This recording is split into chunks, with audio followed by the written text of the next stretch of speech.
There's gene editing is being talked about by the biotech industry in the same way that genetically engineered soybeans and corn were talked about 25 years ago. Safe and predictable. Don't need regulation. Well, so many studies have proven that false.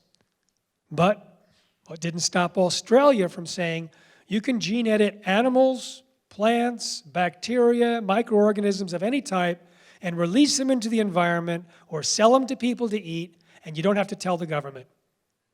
They just call it breeding, which you can do on your own, and you can do whatever you want. So there was a study that was published about cows that were gene edited to knock out the gene that created horns. So they created hornless cattle. So they could stuff a lot of cows in together in factory farms. And when they published the research, a letter from a very pro-GMO mouthpiece wrote saying, this proves we don't need any regulation on gene-edited animals because it's perfect, no side effects. This proves that it's precise and predictable. And sure enough, they started to grow these hornless cattle in Brazil. They were filling out a herd for release. Well, in the fall of this year, in September, the FDA decided to actually do a sequence of part of this cow's genome. And they found that there were pieces of the bacteria that was used in the genetic engineering process that were stuffed into the gene edit, and now every cell of these cows' bodies had antibiotic-resistant genes that could resist 3 different types of antibiotics.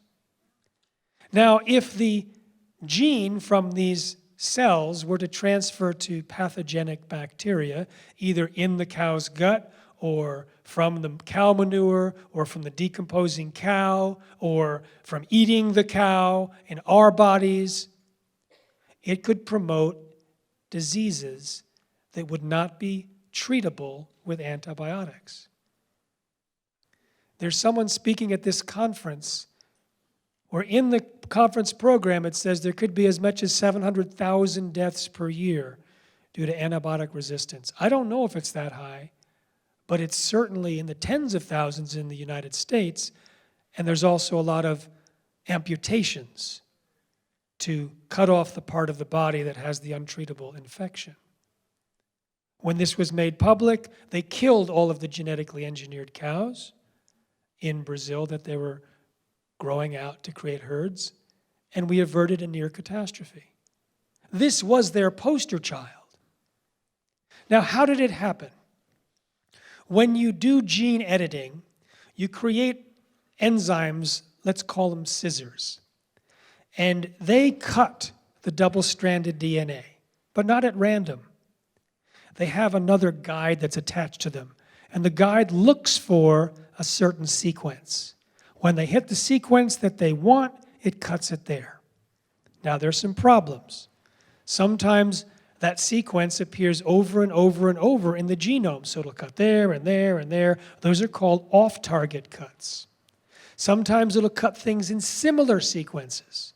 And for some reason, sometimes there's 1,000 point mutations at the end of this exercise, or it's insertions or deletions. Now, the people using gene editing tend to use an algorithm, a computer program, to let them know whether it's safe. They predict the most likely other cuts.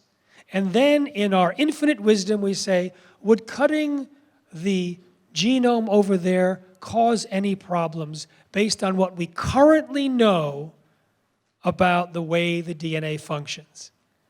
So with that little bit of knowledge of what we currently know about how DNA functions, which the scientists say, well, this is all we need, they say, yeah, we can afford to do gene editing for a crop and introduce it into the food supply, even though we know there'll be some off-target cuts. But there's also on-target problems. And among the many of them even if it cuts it exactly where it's supposed to, when the cellular mechanism, the repair mechanism, reconnects the DNA, things can happen outside of any control of a scientist. And one thing that it appears to do is to grab DNA from around itself to patch the hole. And so it grabbed the bacterial plasmid, the circular piece of DNA, that was used as part of the genetic engineering process and stuffed it into the cow genome. Now, that created antibiotic-resistant genes in cows.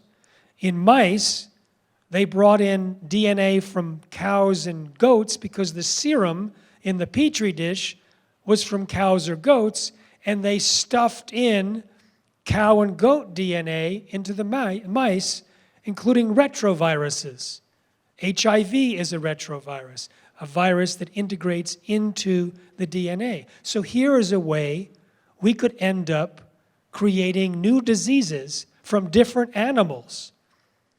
We're talking now about a virus in China that came from an animal. Here we're talking about transferring potential viruses from one animal to another through gene editing, and they're not even checking, in general, the genomes after they do this. They just assume it worked.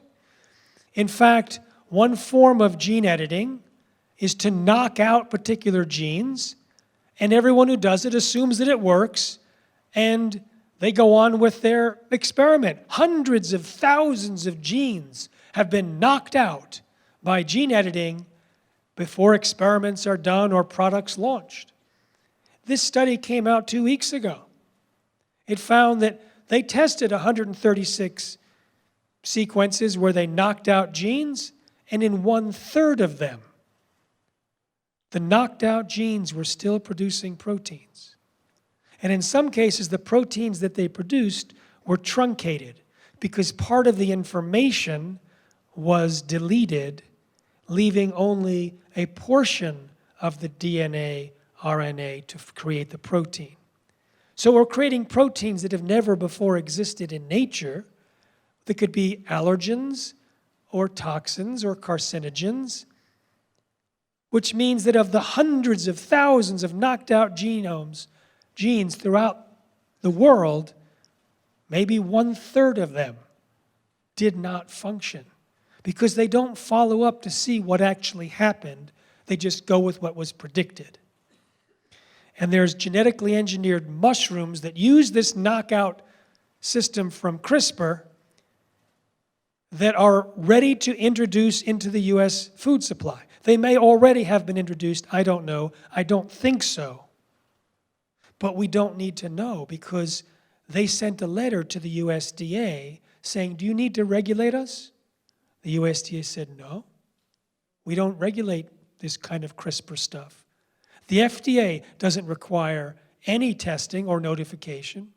The EPA doesn't require any testing or notification unless it produces a pesticide. So there's no regulatory agency in the US that needs to look at these mushrooms. So they could introduce it at any time, and we don't know if the knocked out gene is creating something that can knock us out.